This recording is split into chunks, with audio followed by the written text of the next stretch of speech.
Tuhan berfirman kepada Musa dan Harun, orang Israel harus berkemah masing-masing dekat panji-panjinya. Menurut lambang suku-sukunya, mereka harus berkemah di sekeliling kemah pertemuan, agak jauh daripadanya. Yang berkemah di sebelah timur dekat panji-panjinya ialah Laskar Yehuda menurut pasukan-pasukan mereka. Pemimpin Bani Yehuda ialah Nahason bin Aminadab. Pasukannya terdiri dari 74.600 orang yang dicatat.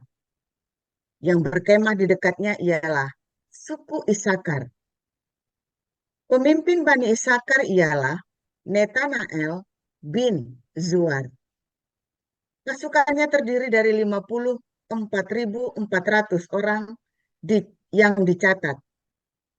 Kemudian suku Zebulon. Pemimpin Bani Zebulon ialah Eliab bin Helon. Pasukannya terdiri dari 57.400 orang yang dicatat. Jumlah orang yang dicatat dalam Laskar Yehuda menurut pasukan-pasukan mereka ada 186.400 orang. Mereka yang terdahulu berangkat. Panji-panji Laskar Ruben adalah di sebelah selatan menurut pasukan-pasukan mereka. Pemimpin Bani Ruben ialah Elizur bin Zedeur. Pasukannya terdiri dari 46.500 orang yang dicatat. Yang berkemah di dekatnya ialah suku Simeon. Pemimpin Bani Simeon ialah Selumiel bin Zurisdai. Pasukannya terdiri dari 59.300 orang yang dicatat. Kemudian suku Gad. Pemimpin Bani Gad ialah Eliasaf bin Rehuel. Pasukannya terdiri dari 45.650 orang yang dicatat. Jumlah orang yang dicatat dalam Laskar Ruben menurut pasukan-pasukan mereka ada 151.450 orang. Merekalah yang nomor 2 berangkat. Sesudah itu berangkatlah kemah pertemuan dengan laskar orang Lewi di tengah-tengah laskar yang lain itu. Sama seperti mereka berkemah, demikianlah juga mereka berangkat, masing-masing di tempatnya menurut panji-panji mereka. Panji-panji laskar Efraim menurut pasukan-pasukan mereka adalah di sebelah barat. Pemimpin Bani Efraim ialah Elisama bin Amihud. Pasukannya terdiri dari 40.500 orang yang dicatat.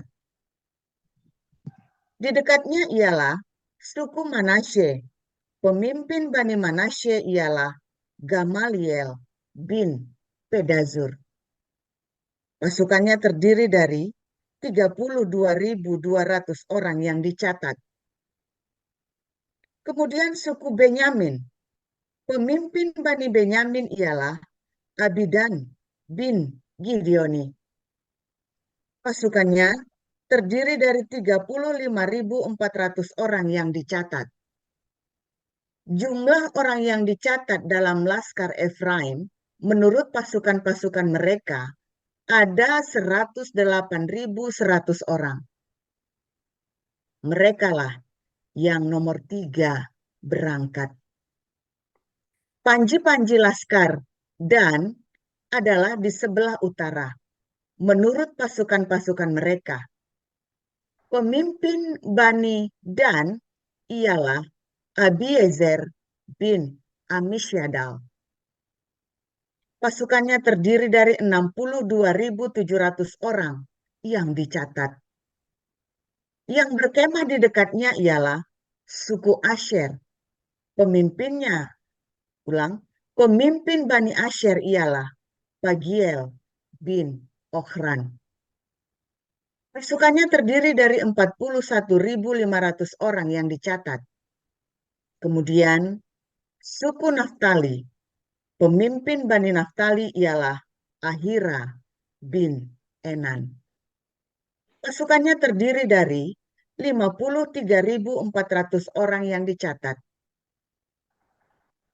Jumlah orang yang dicatat dalam laskar dan ada 157.600 orang.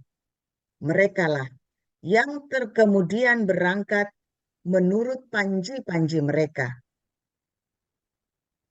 Itulah pencatatan orang Israel menurut suku-suku mereka. Jumlah orang yang dicatat dalam laskar-laskar dengan pasukan-pasukannya ada 603.550 orang.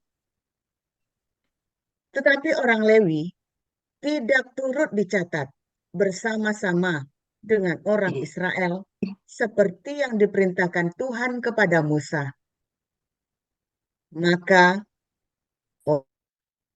berbuat demikian tepat seperti yang diperintahkan Tuhan kepada Musa, demikianlah mereka berkemah menurut panji-panji mereka. Dan demikianlah mereka berangkat masing-masing menurut kaumnya dan sukunya. Demikian.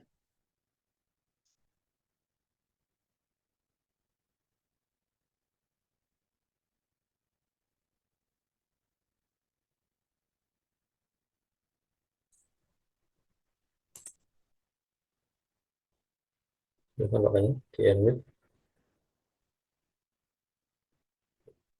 Efesus 6 ya. Iya, 6 ayat 1 sampai 24.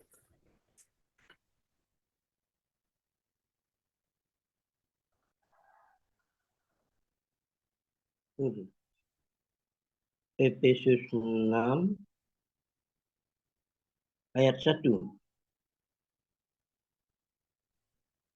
sampai 24. sampai 24. 24. Iya. Ya, ya.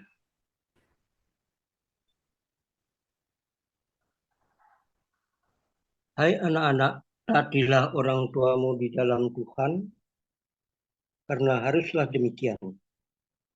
Hormatilah ayahmu dan ibumu, ini adalah suatu perintah yang penting, seperti yang nyata dari janji ini. Supaya kamu berbahagia dan panjang umurmu di bumi.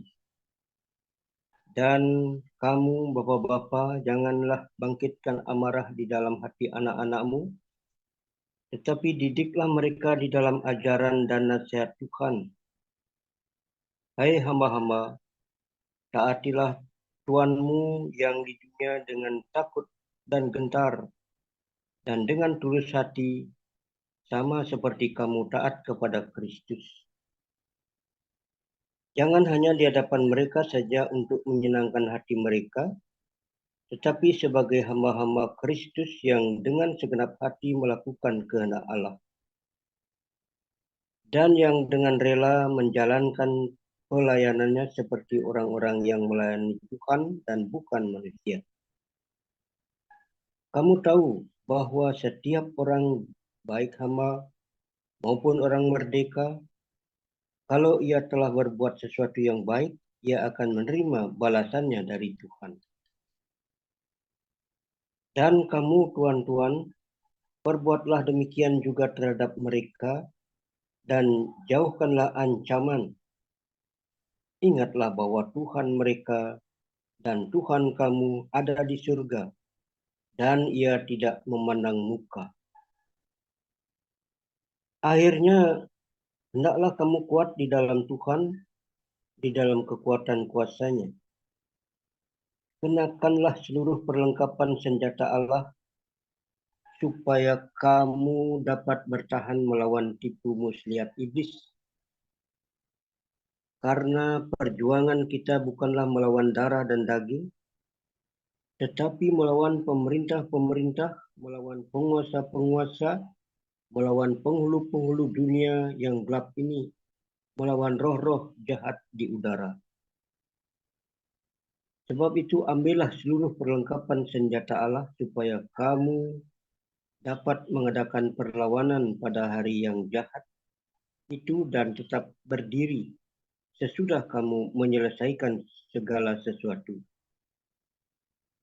Jadi berdirilah tegap, berikat pinggangkan kebenaran dan berbaju sirahkan keadilan. Kakimu berkasutkan kerelaan untuk memberitakan Injil damai sejahtera. Dalam segala keadaan, pergunakanlah perisai iman. Sebab dengan perisai itu, kamu akan dapat memadamkan semua panah api dari si jahat. Dan terimalah ketopong keselamatan dan pedang roh, yaitu firman Allah. Dalam segala doa dan permohonan, berdoalah setiap waktu di dalam roh dan berjaga-jagalah di dalam doamu itu dengan permohonan yang tak putus-putusnya untuk segala orang kudus.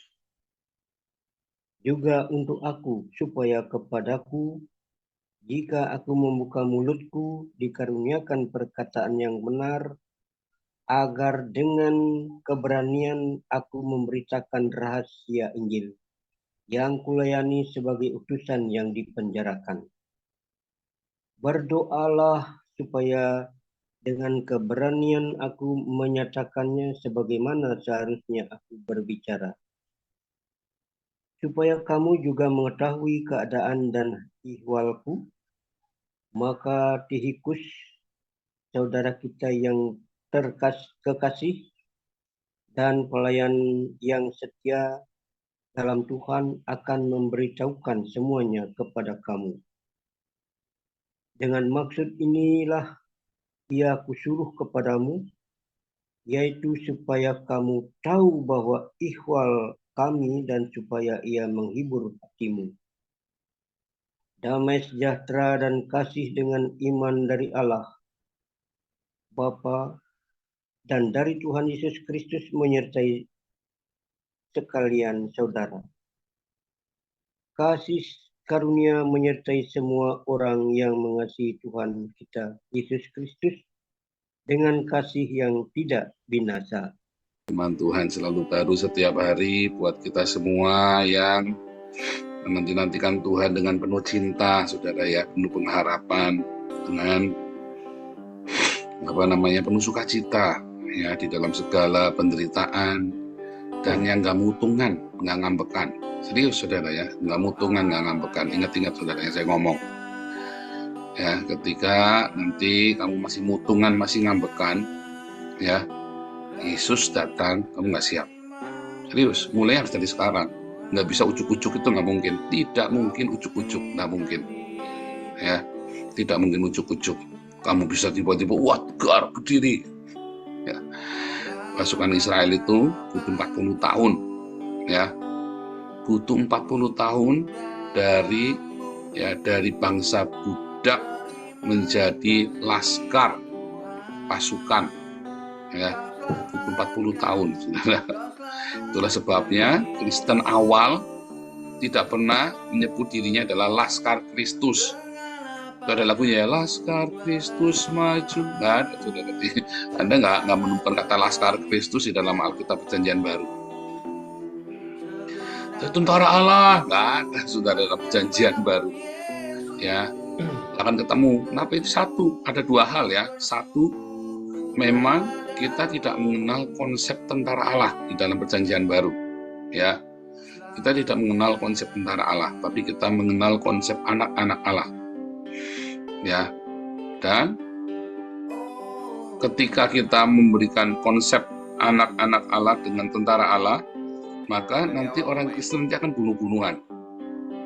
Makanya di Perjanjian Baru Anda tidak menemukan konsep tentara Allah, prajurit Kristus. Ya, jadi Anda jangan bangga dengan sebutan prajurit Kristus, tentara Allah, laskar Kristus. Itu semua akan mengembalikan kamu ke zaman Crusaders. Crusaders itu nggak ada baiknya, saudara. Hati-hati, saudara ya. Semua kisah tentang Crusaders itu, ya, yang baik-baik itu hanya dari gereja. Ceritanya gereja menceritakan Crusaders yang baik-baik. Kalau kamu lihat dari sejarah sekuler, cerita tentang Crusaders itu, pasukan Kristus, tentara Allah, Laskar Kristus, apapun namanya, nggak ada yang baik. Dari sisi orang Islam, dari sisi orang Yahudi, dari sisi sejarah sekuler, nggak ada yang baik. Ya, ini jangan bangga, aku Laskar Kristus, cetek jedor. Waduh, senggol bacok, saudara. Aku Laskar Kristus, senggol bacok. Itu karena Anda bangga dengan Laskar Kristus, jadi Anda senggol bacok. Ya kan? Benar nggak? Nah, itu tadi, Laskar Kristus mutungan. Kalau awas, kalau tak mutung, tak bacok kamu nanti.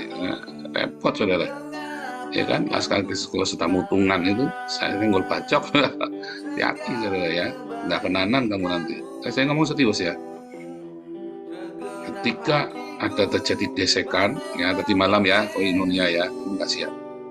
Kalau kamu tidak sekarang, nanti pada saat Yesus datang, kamu nggak siap. Pasti berkhianat, pasti nggak tahan atau kepahit, atau kalau kamu nggak berkhianat ya kamu yang mundur, kepahitan. Kenapa? Karena kamu akan dikhianati oleh temanmu sendiri, oleh sahabatmu sendiri.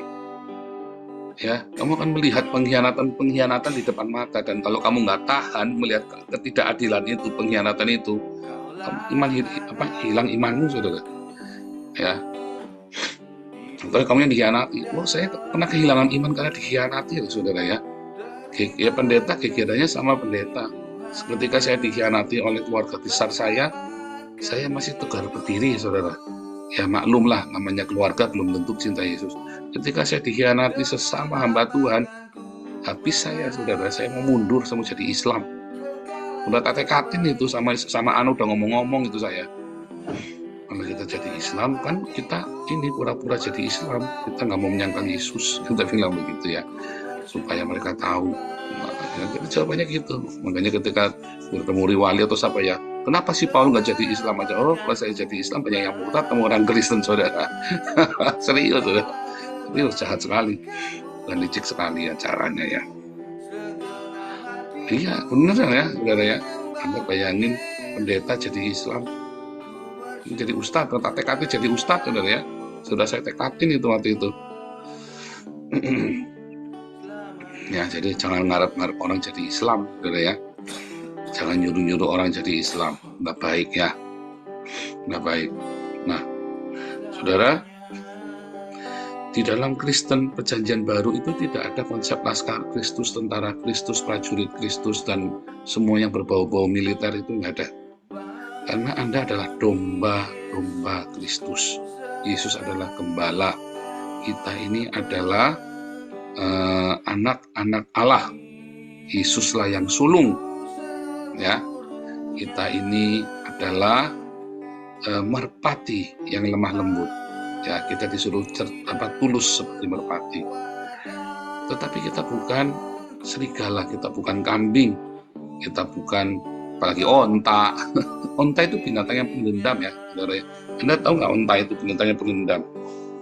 Onta itu ya, kalau anjing itu mudah memaafkan ya, anjing itu mudah memaafkan. Onta itu kalau kamu nyakitin onta, suatu ketika ketemu lagi orang itu ya, onta itu bisa inget loh sampai tahunan. Dikejar kamu sama onta itu, saudara. Dan kalau kamu sembunyi di bawah, onta itu pintar kan, dia tahu kamu di bawah, kamu lagi sembunyi di selemekan begitu, dia akan tindis kamu, saudara. Dan kalau kamu sembunyi di tongnya ditendang supaya kamu keluar dari tong itu sepak-sepak begitu, digigit sama onta itu ya. Pokoknya kalau onta itu binatang yang pendendam sekali, dia ingat bertahun-tahun, dia bisa tahu, dia bisa ingat.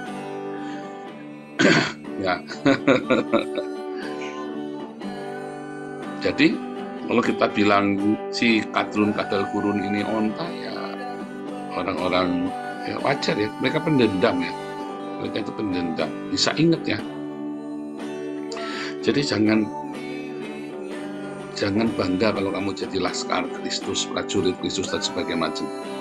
Karena kita ini domba-domba yang menurut, yang keluh ketika masuk tempat penyembelihan. Serem ya, saudara ya. Ketika kamu masuk tempat penyembelihan, kamu keluh, nggak mengembik. Tetapi ketika serigala datang, ketika penyamun perampok itu datang, dia mengembik, sampai gembala-gembalanya datang ribut ya. Dia berdoa, ya. Tapi ketika masuk dalam tempat penjagalan, dia pasrah, diem, keluh, ya. Bahkan ketika dibuluin ya, ketika dibuluin juga sama ya, dia kayak diem, nurut, nggak berontak, ya. Nah, kalau pasukan Kristus yang lawan, pasukan Kristus yang lawan, senggol bacok, jangan bangga jadi tentara, ya kan? Prinsip harga diri. Nah, saudara, kita itu main tinggi. Ketika terjadi orang-orang nyakiti kamu, memfitnah kamu, mengata-ngata yang tidak baik, kita jangan membalas dengan kata-kata yang tidak baik. Ya, jangan meresponi dengan negatif. Biasa saja, ya, karena kita keluh kan. Tapi kalau ada yang menyesatkan kita, ada yang berusaha melawan kita, bisa merugikan hidupmu, yang membunuh, ya kamu mengembik. Ketika ada orang menipu, ada orang, ya kita berdoa sama Tuhan, mengembik, bukan gigit juga, bukan nanduk juga, mengembik, karena kita adalah domba. Wah, kasihan amat Pak, orang Kristen Pak. Ya, kamu boleh mengembik verbal.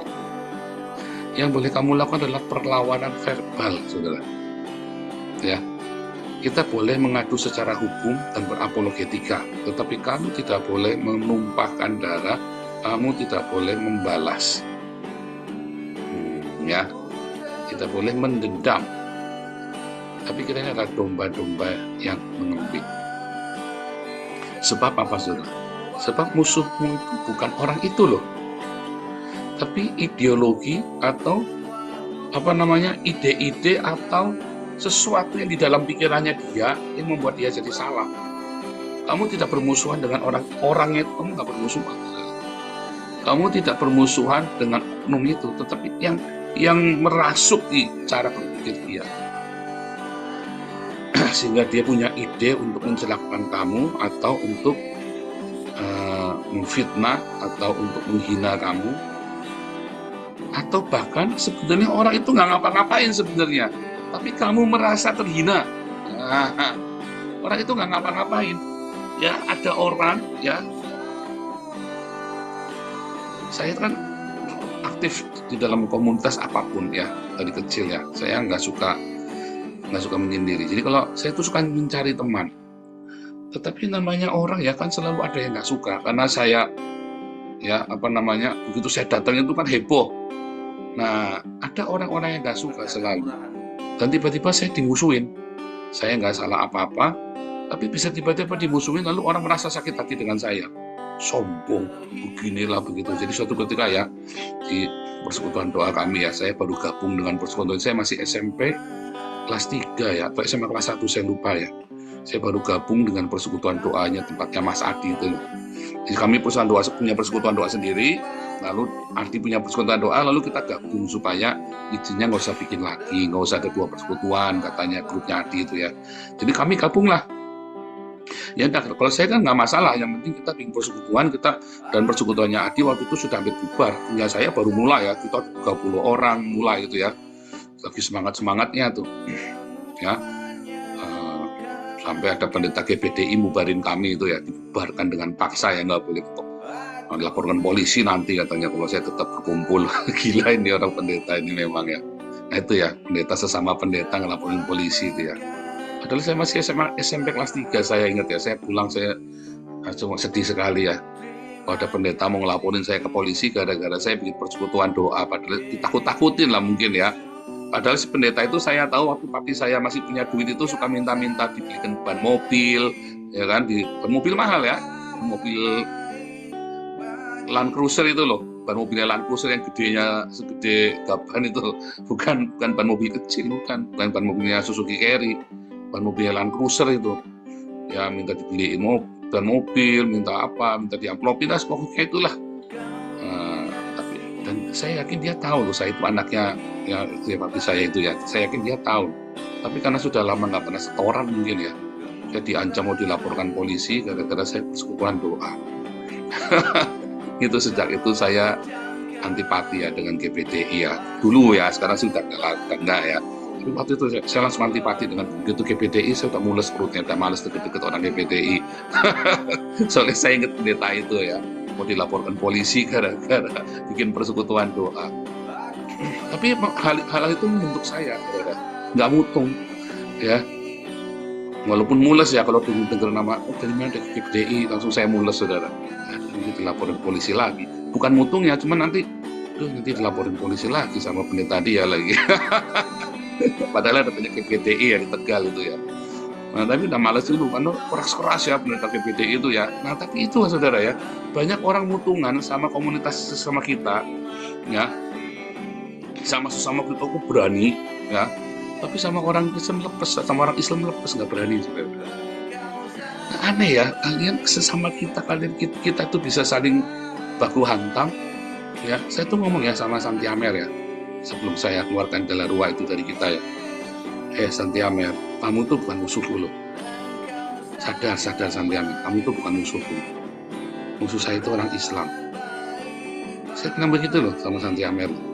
Dan mereka nggak sadar, ya udah kita bisa aja supaya jangan ribut. Saya bilang begitu, kita bisa aja supaya jangan ribut. Sebab nggak bisa, kamu nggak mau kasih laporan keuangan. Saya bilang begitu ya, kamu nggak usah keuangan. Saya suruh beresin websitenya, kamu nggak beresin sampai akhirnya pembantu yang transfer. Ya, sampai akhirnya pembantu yang transfer itu ya website itu. Jadi saya bilang, waduh kalau begitu caranya, kamu nggak bisa sama kita. Nah, saudara, itu hati-hati saudara ya, itu hati-hati. Ketika kamu sudah saling menyerang, kita saling menyerang sesama kita, itu hati-hati saudara. Kita takut sama orang Islam, tapi kita sesama kita gigit-gigitan sendiri. Nah, ingat-ingat saudara, musuh kita itu bukan sesama kita. Kalau Anda menjadi tentara Kristus, ya musuh kita adalah siapa saja.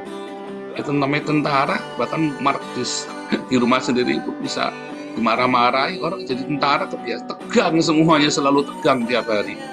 Di rumah pun tegang, coba anak-anaknya tentara itu jarang yang nggak tegang, saudara. Ya, anak-anak tentara itu sebenarnya brutal juga, nggak tahan. Bapaknya dendam, di pelonco di tempat pelatihannya, di rumah dia melonco anaknya. Semua nggak yang di Inggris, nggak yang di Eropa, nggak di Amerika, nggak yang di Indonesia. Anak tentara ya biasanya dendam, pelampiasan dendam bapaknya di pelonco, sok-sokan disiplin. Padahal enggak, karena bapaknya nggak berdamai. Ya, waktu didisiplin dengan keras itu kan sakit hati saudara. Nggak cuma sakit badannya, kadang-kadang dihina juga ya, apalagi yang mengalami bully ya. Di rumahnya ada dia bully anaknya. Anak-anak tentara ya, kamu kalau tidak berdamai, Anda yang profesi sebagai tentara, kalau kamu tidak berdamai, kamu tidak sadar kamu bully keluargamu. Tapi kalau kamu berdamai, kamu bisa berdamai.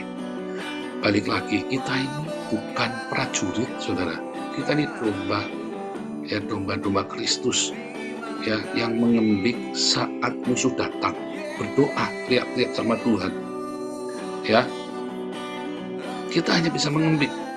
Ya, kita hanya bisa berdoa dengan verbal, mengatakan ya, tapi kamu tidak bisa menanduk, kamu tidak bisa melakukan serangan-serangan balik untuk apalagi dendam. Domba itu tidak dendam ya, itu binatang yang sangat lembut saudara, sama seperti merpati.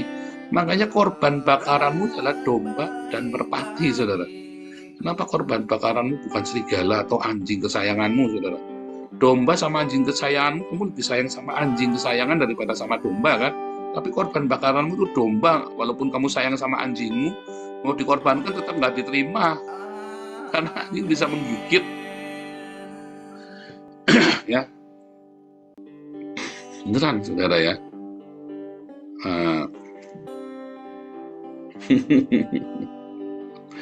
Jadi itulah ya. Dua alasan. Satu, karena memang tidak ada terminologi tentang prajurit Kristus di dalam perjanjian baru. Ya, yang kedua, memang kita ini bukan prajurit, bukan tentara. Kita ini adalah domba. Ya, kita ini adalah domba. Kita ini adalah anak-anak Allah. Kita ini anak-anak kerajaan. Kita lebih sering disebut dengan imam-imam. Kristus, bukan sebagai tentara, saudara. Sikap hatimu sebagai imam, ya, persembahan kita, cara hidup kita adalah cara hidup imam, Lewi. Lihat ya, kemarin kita bicara ya, seluruh Israel di zaman perjanjian lama yang nggak terhitung itu orang Lewi. Tetapi perjanjian baru suku Dan yang nggak dihitung, orang Lewi dimasukin. Ya, kalau dalam perjanjian lama orang Lewi nggak dimasukkan, karena mereka adalah imam. Nah, kita ini adalah imamat yang rajani. Ya, kita adalah imam, kita bukan laskar. Yang disebut laskar itu yang lain selain Lewi.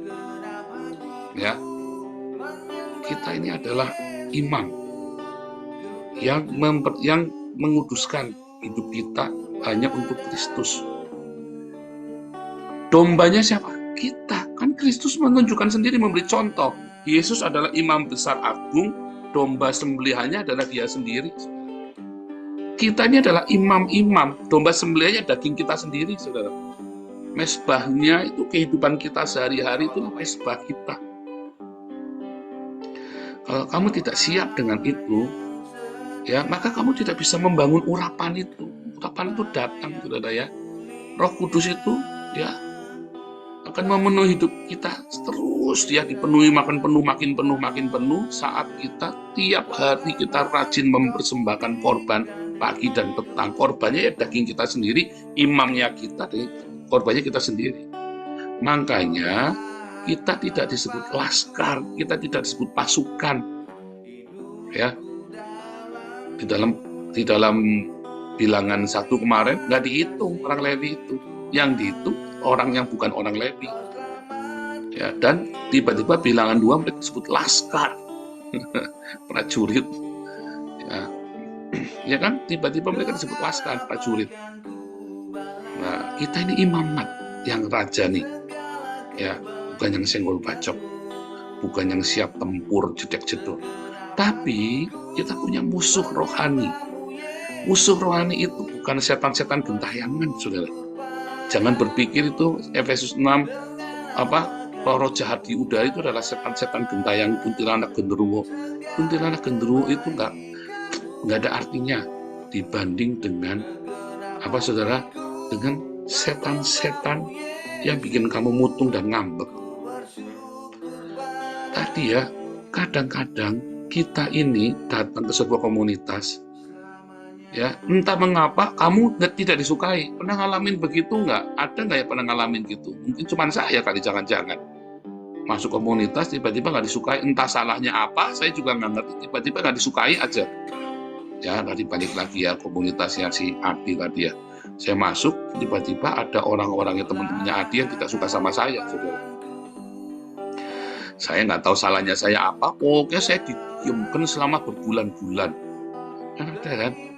Nah, itulah setan, bukan orangnya, tapi kondisi itulah setan. Setan itu bukan gentayangan, genderuwo, kuntilanak, bukan ya. Kondisi adversary itulah setan, saudara. Ya, itulah iblis. Tekanan-tekanan yang membuat orang nggak disukai, yang tidak saling suka, entah kenapa, mungkin omongannya salah ngomong, entah. Padahal, ya, kalau dipikir-pikir ya, saya seringkali dalam komunitas yang lagi gegeran gitu ya, ada satu kelompok sedang menyampaikan ini, yang satu kelompok menyampaikan yang lain. Sebetulnya dua-duanya niatnya baik, tetapi yang satu merasa dihina, yang satu merasa yang ini nih nggak bener, ini kamu orang nggak bener nih. Tapi yang satu merasa ini, padahal kalau dikumpulkan sebenarnya nggak ada apa. Itulah setan. Itu yang lebih ditakuti, saudara. Bukannya genderuwo kuntilanak. Siapa di sini yang masih takut sama genderuwo kuntilanak? Aduh, saudara ya, kasihan amat.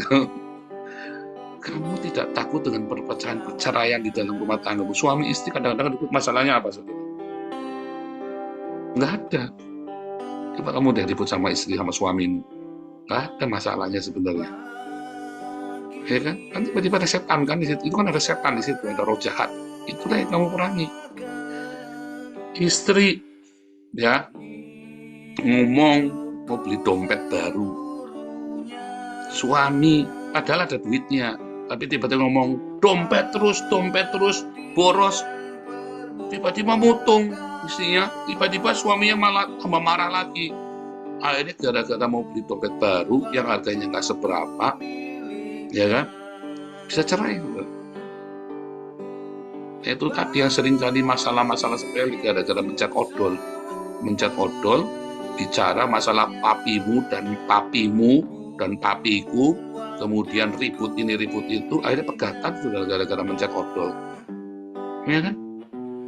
Itu setan. Dan kamu nggak takut dengan setan yang begitu, kamu takutnya sama genderuwo sama kuntilanak.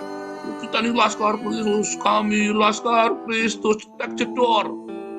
Kamu malah takutnya sama genderuwo kuntilanak, kamu tengking-tengking setan-setan itu. Yang setannya itu takut itu yang bikin kamu pegatan, itulah setan, saudara. Gara-gara masalah odol, gara-gara masalah dompet, kamu pegatan. Ya kan? Setannya itu kamu kakak beradik, ini cuma gara-gara masalah warisan. Tinggal dibagi saja enak, tapi itu jadi ruwet. Ya kan? Kalau nggak ada kan nggak ada yang dibagi. Kalau nggak ada yang dibagi, kamu ruwet nggak ruwet, saudara, kamu semua. Begitu ada, kamu nggak bisa berbagi, ruwet, kamu malah bacok-bacokan. Itu kan setan itu. Ya kan? Itulah yang kita perangi. Dan itu bukan peperangan laskar Kristus, itu adalah para imam. Itu bukan peperangan kamu perang, wah peperangan di udara. Wah, itu nggak ada itu peperangan di udara itu, saudara. Kamu adalah imam yang mempersembahkan dagingmu. Nanti masalahnya beres sendiri. Kalau kamu adalah imam yang mempersembahkan korban bakaran dalam mesbah keluargamu, mesbah di pekerjaanmu, mesbah dalam komunitasmu, mesbah di dalam RT RW-mu, setannya pergi sendiri, saudara.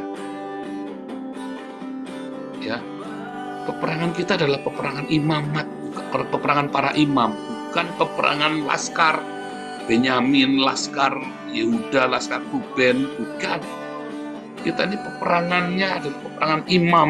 Ketika kamu ada korban sembelihan di situ, kamu masak uang hadirat Maha Kudus, malaikat yang berperang bagi kita. Ya, itu saudara. Makanya yang dibolehkan adalah kamu membela verbal. Ya, membela diri secara verbal, meminta keadilan kepada pemerintah, dan kamu berapologetika. Ya, mempertanggungjawabkan apa yang kamu yakini. Kamu tidak boleh menjadi laskar. Banyak orang tidak ngerti ya, akhirnya dia itu tadi ke bawah-bawah laskar Kristus yang lalu bacok, yang penting prinsip-prinsip, matilah kau dengan prinsipmu itu, ya kan? Harusnya kan kita sudah mati dengan darah Yesus kan, tapi kau mati dengan prinsip, ya udah ya susah ngomong, saudara. Yesus datang kelar hidup kita, nggak siap. Oke, aku tak bertobat, ya Tuhan, aku bertobat, aku mau disalibkan. Baru kamu saliban, kamu udah langsung dari babak tetap. Kamu melihat keluargamu dikhianati, saudaramu dikhianati. Saya melihat ya orang-orang dikhianati, tiba-tiba Gilbert cium tangannya antikris. Repot kamu, saudara, pusing kamu di kepalamu. Kan? Aduh, ya itu. Kamu kan begitu ya. Kamu kan dikhianati oleh saudaramu sendiri, oleh gembalamu sendiri. Hati-hati, saudara. Oleh orang tuamu, oleh anakmu, oleh istrimu, suamimu, oleh anak suamimu yang akan berkhianat kepadamu. Kamu bukan laskar, kamu adalah imam yang korbannya adalah daging kita sendiri, harga dirimu. Ya, korbannya adalah kehidupan kita. Kalau kamu sudah bisa melakukan, itulah pelayanan. Pelayanan itu bukan kamu jadi pengurus yayasan, saudara. Kamu jadi pengurus itu bukan pelayanan, itu jabatan. Kalau kamu gila jabatan, kamu senang. Ya kalau tidak, ya kamu sedang aktivitas saja. Ya, tetapi yang namanya melayani, ketika itu sudah digesekkan, baru itu namanya melayani Tuhan yang tidak dapat dilihat oleh mata. Kamu aktif di gereja itu bukan pelayanan. Apalagi kamu jadi WL penuh, wah, tepuk tangan buat saya. Makanya saya kan kalau terang-terang ya, kalau di YouTube, tepuk tangan buat saya. Terus saya lagi ngomong, lagi sarkastik. Itu siapa yang suka bilang tepuk tangan buat Tuhan? Ya, ini kalau nggak ada tepuk tangan, kurang meriah. Maksudnya, berilah kemuliaan buat saya, saudara. Tepuk tangan lagi buat saya. Nah, terang-terang aja buat saya, jangan buat Tuhan. Bohong kamu, saudara. Iya kan? Tepuk tangan buat kamu itu biar malaikat yang tepuk tangan buat kamu ketika kamu dikhianati, ketika terjadi gesekan dan kamu bisa mengalah. Dan kamu bisa, aku tunggu ya di pojokan, bukan aku tunggu ya di tikungan, bukan maksudnya. Aku tunggu ya, kita sama-sama menunggu Tuhan. Begitu saudara ya, senggol bacok, bukannya terus mutung-mutungan, ngambek-ngambekan. Suami istri, anak beranak, kakak beradik, mutung-mutungan. Ya sudah ada gesekan, ya sudah, nggak apa-apa, kita diam dulu. Bukan ngeneng bukan, tapi diam dulu. Ngomong nanti salah, udah diam dulu. Wait and see-nya bukan wait, sisi enggak, bukan ya. Tetapi kita wait, tunggu, kita menunggu Tuhan. Kita bukan nunggu orang itu, kita nunggu Tuhan. Tuhan, kamu mau apa Tuhan? Jangan memutuskan apa-apa ketika kamu lagi gesekan, saudara ya. Jangan memutuskan apa-apa, tunggu Tuhan. Apa yang harus aku lakukan Tuhan? Gitu saudara. Pelayanan, menjadi pengurus, menjadi aktif di dalam komunitas, itu bukan pelayanan.